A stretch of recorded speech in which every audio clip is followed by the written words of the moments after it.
a short video showing our suggested picture settings for the Samsung UE48JS9000. These settings were obtained by analysing the Client K10 and using Kalman Ultimate calibration software.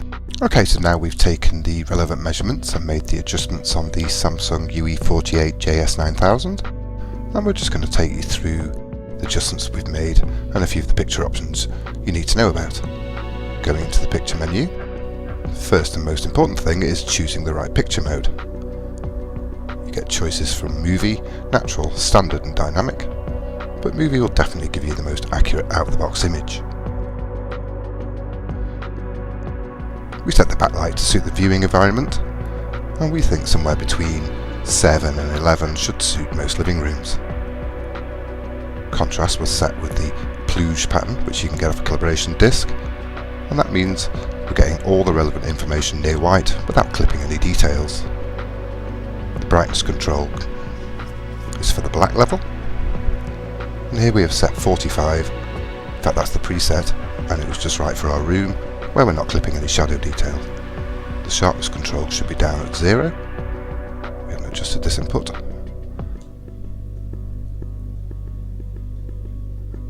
Colour control we left at default.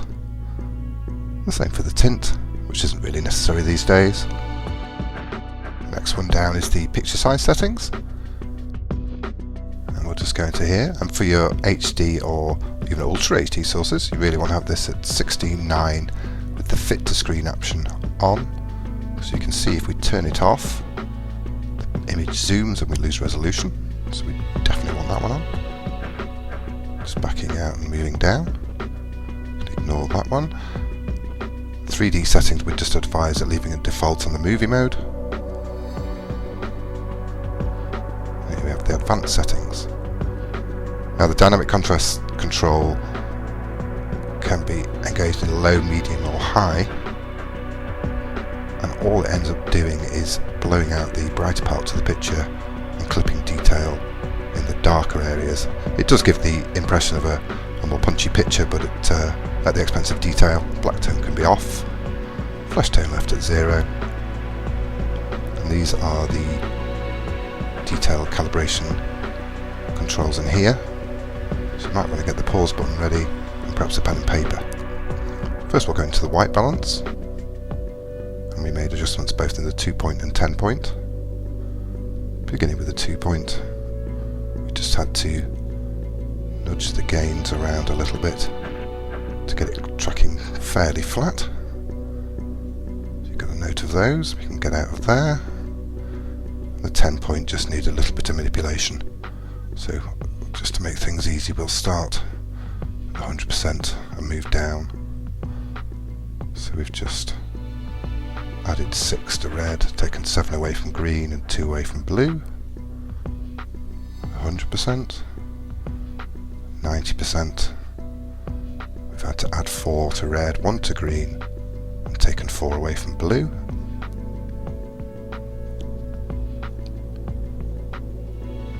The 80% setting, -1 for red, 6 for green, -8 for blue.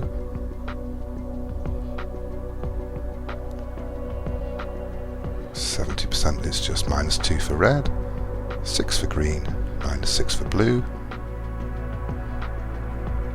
60% not done very much at all, just -4 for red, and the others at 0.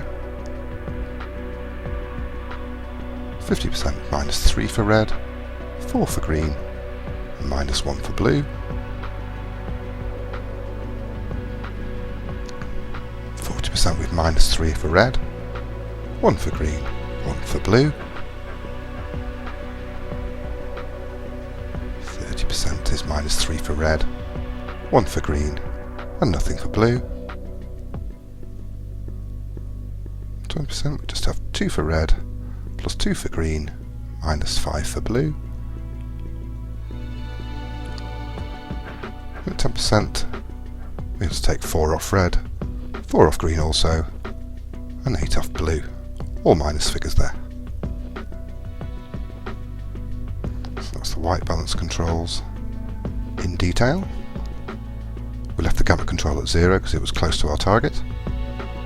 Into the CMS, which we've chosen the custom colour space as opposed to the native or auto. So we can make detail adjustments, and we'll start at red rather than yellow. So that's the red settings. Red 24, green 5, blue 2. For green we have 33 for red, 80 for green, 7 for blue.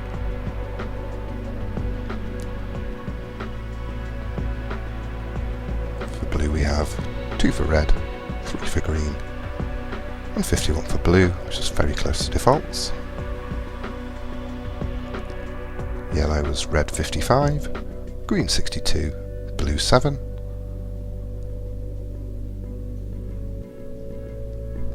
Next we have cyan, which gives red 29, green 69, blue 48.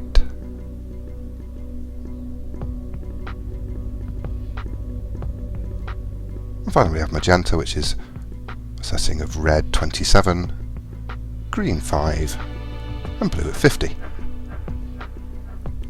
Back out of there now. Back out again. Next we have picture options.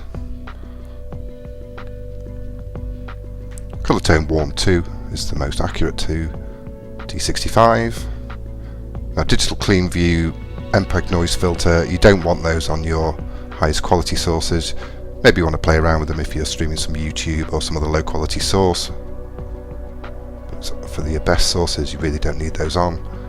The HDMI UHD colour is not in play at this present time.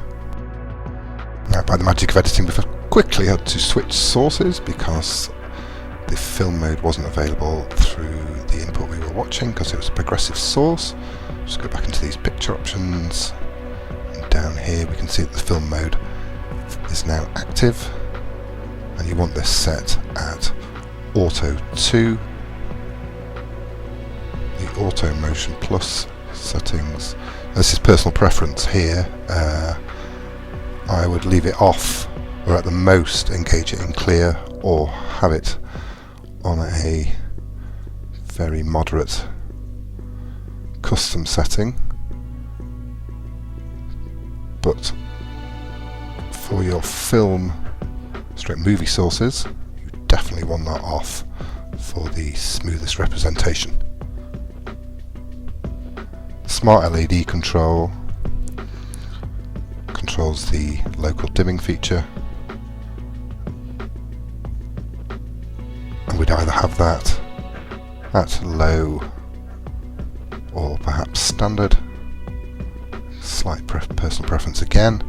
Cinema black, when you're watching letters with the black bars, this will dim the LCDs completely to give it really black bars.